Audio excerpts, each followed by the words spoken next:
Hi, welcome to part 2 of our ongoing series on pathways to New Zealand. Sa nakarang video natin na pag-usapan na natin ang resident visas, and today, ang tatalakayin naman natin ay work visas. Ang work visa ay isang uri ng temporary entry visa, so hindi ito permanent. Pero ang haba nito ay nag-vary depende dun sa category na pag-a-applyan mo. Nag-range to from 6 months hanggang 3 years. Medyo maraming iba't ibang work visa categories at ang bawat isa ay may kanyang sariling set ng requirements. So hindi na natin yan iisa-isahin today. Pero ano man ang piliin mong work visa category, nauuwi yan sa isa sa dalawang klase ng work visas. Yung unang type ng work visa ay yung employer-assisted at yung pangalawa naman ay yung open work visa. Dalawang pinaka-basic na requirement para sa mga employer-assisted work visas.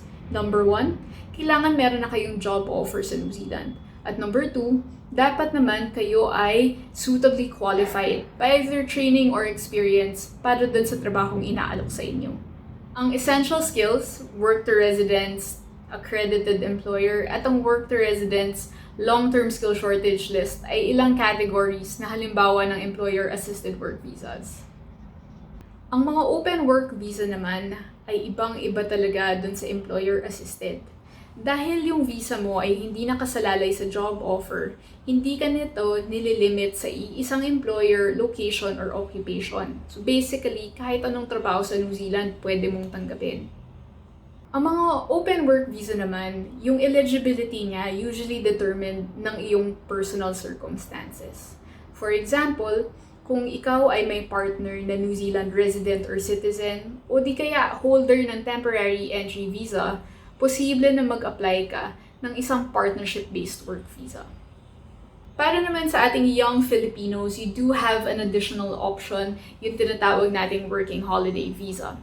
There are a bunch of different requirements, no? Meron siyang age, qualification, or yung tinatawag nating degree in the Philippines. There's also a fund and English language requirement. But most importantly siguro is kailangan makakuha kayo ng slot.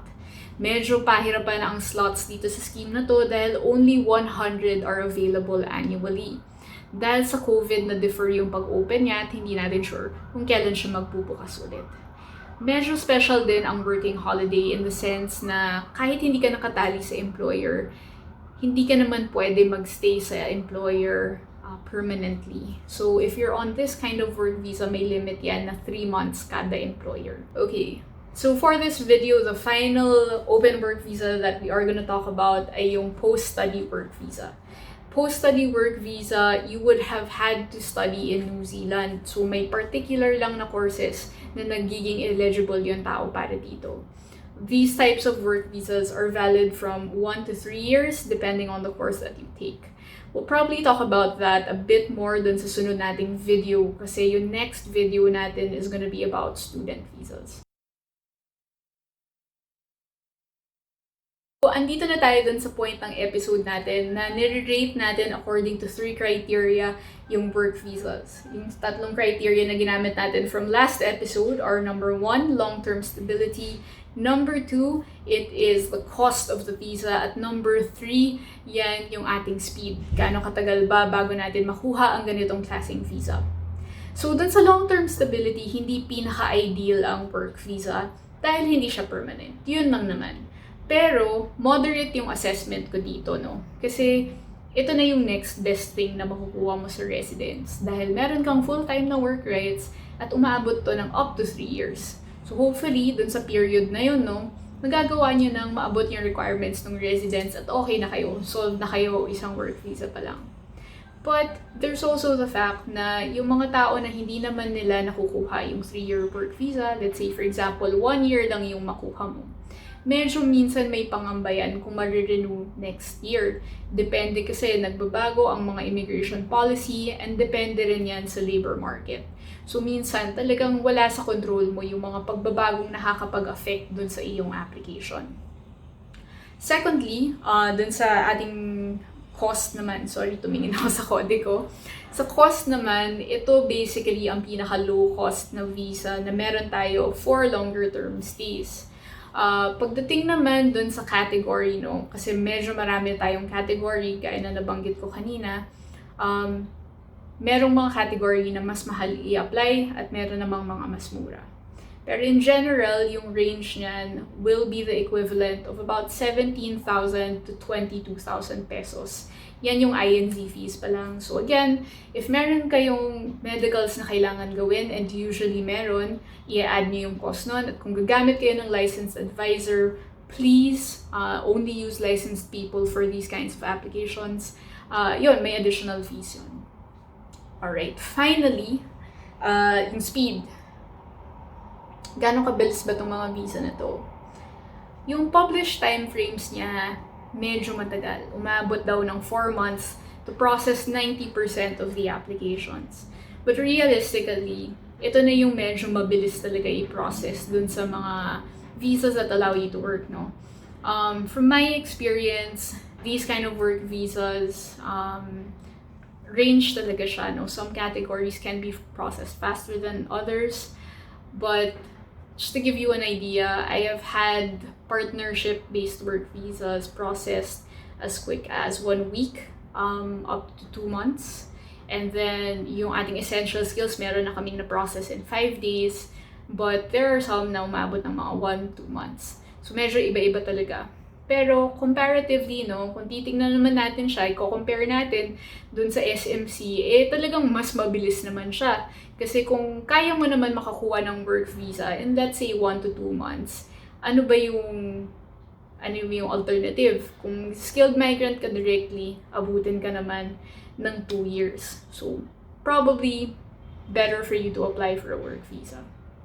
Personal favorite ko yung work visas as an entry point to New Zealand, just because they're cost-effective and they're relatively quick. So if you could get a job offer, it is something that I would highly recommend. Makakatipid ka in time and money. So yun lang naman. Pero yun nga, for most people, nakasalalay talaga siya dun sa job offer. Bonus section for this video, and it's not directly related to visas, pero jobs in New Zealand.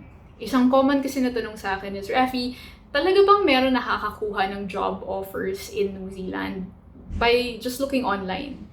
The answer is yes. I used to work for Immigration New Zealand, so medyo matagal na yon, but I worked there for a lot of years, very long time. And in that period, actually napansin ko marami talaga mga Pinoy na nakakakuha talaga ng job offers, yung tinatawag natin na direct hires. So, posible naman talaga na makakuha kayo ng job offers by searching online. Syempre, there are a whole bunch of different things that will affect that. Yung experience nyo, yung tinapos nyo, the industry you're in, all those different things. Some common job seeking sites, you might want to check out Seek, that's seek.co.nz. This video is not sponsored by them, or TradeMe. So yun yung some of the basics, no? I would recommend, as bonus tip number 2, that you do try to reformat yung CV nyo into yung tinatawag natin Kiwi-style CV. So you might want to look that up on the internet, have an idea kung gano'n ka iba ba yung format nila, and maybe it'll help you get that job that you have been looking for. Alright, so that just wraps up our episode for the day. Thank you so much for dropping by. If you know anybody na mag-benefit dito sa video na to, please feel free to share. I do hope na mag-subscribe kayo so that you get notifications every time we publish a new video. So the next installment is going to be about student visas. I've been getting quite a few questions about this because of the interview that I had with Titas of the South. So pinag-usapan kasi namin doon yung student pathways. And so we're gonna talk a bit about that in our next video. So stay tuned. Thank you for dropping in, and I'll see you guys next time.